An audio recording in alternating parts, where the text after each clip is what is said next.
Bonjour les amis. Donc pour faire suite à pour raconter des histoires pour résoudre les problèmes plus facilement chez les enfants, ça s'appelle le pic de l'écart. Et ce pic de l'écart, c'est je sais mais j'y arrive pas. Il se situe en général entre 4 et 7 ans. C'est la période pile poil où le langage, la mémoire explose. Et en fait, c'est comme si le cerveau va prioriser en fait ce qu'il va installer au départ. Et donc à ce moment-là, l'inhibition comportementale, elle est encore très fragile. L'enfant, il a du mal à se maîtriser. Et c'est pour ça qu'un enfant, il peut réciter parfaitement. Oui, je sais, on respire et au lieu de frapper, mais 5 minutes après, il est capable de frapper. Parce qu'en fait, c'est comme s'il y a le cortex préfrontal et l'amygdale. L'amygdale, c'est celle qui réagit ultra rapidement. Et le néocortex, en fait, c'est lui qui suit les règles, qui va inhiber un peu le comportement pour essayer de maîtriser les choses. Et donc, quand l'enfant est encore petit, votre enfant, donc il est vraiment capable de vous réciter la règle, de vous expliquer comment ça se passe. Mais en 5 minutes après, il fait tout le contraire. Et il ne le fait pas exprès. C'est juste que c'est la construction de son état interne qui est en train de se faire au fur et à mesure. Et donc ce n'est pas un manque de volonté, il ne le fait pas exprès. C'est vraiment la neuroscience a réussi à expliquer ce process.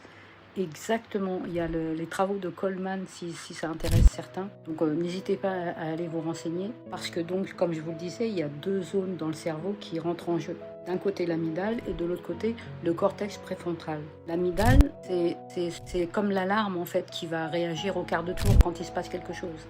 Le cortex préfrontal, c'est comme on le disait, c'est lui qui a compris les règles, qui inhibe les comportements, qui fait maîtriser les choses. Et du coup, l'amygdale, en une fraction de seconde, tac, on va répondre à l'émotion par de la colère, par de la frustration. Elle prend le contrôle avant même qu'on ait réfléchi à ce qu'on allait faire. En fait, c'est comme une histoire de mode de protection. Et donc, pour revenir à notre sacré cortex préfrontal, qui lui est fini de construire que vers l'âge de 25 ans, on peut l'imaginer comme un genre de frein.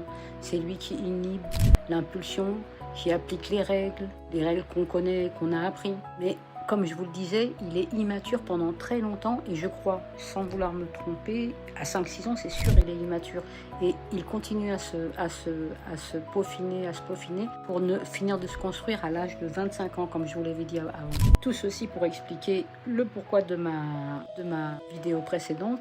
Face à une émotion forte, comme l'enfant il va plutôt réagir avec l'alarme, et comme l'alarme gagne toujours, nous, en tant qu'adultes, ce qu'on peut utiliser comme outil, c'est de déplacer et de résoudre le problème sous forme d'histoire. Et là, l'imagination de l'enfant, elle va faire le travail en attendant que le cortex prenne vraiment sa place. Et en fait, mettez-vous bien ça dans l'esprit, ce n'est pas de la désobéissance. C'est un mode de fonctionnement, c'est un circuit qui n'est pas encore prêt. Donc, dites-moi en commentaire, est-ce que ça change la vision des choses pour vous? Est-ce que ça vous permet d'avoir un regard différent et donc, du coup, d'imaginer des solutions différentes pour que votre enfant, même s'il casse les crises, essayez de voir comment est-ce qu'on peut faire en sorte qu'il ne les casse pas.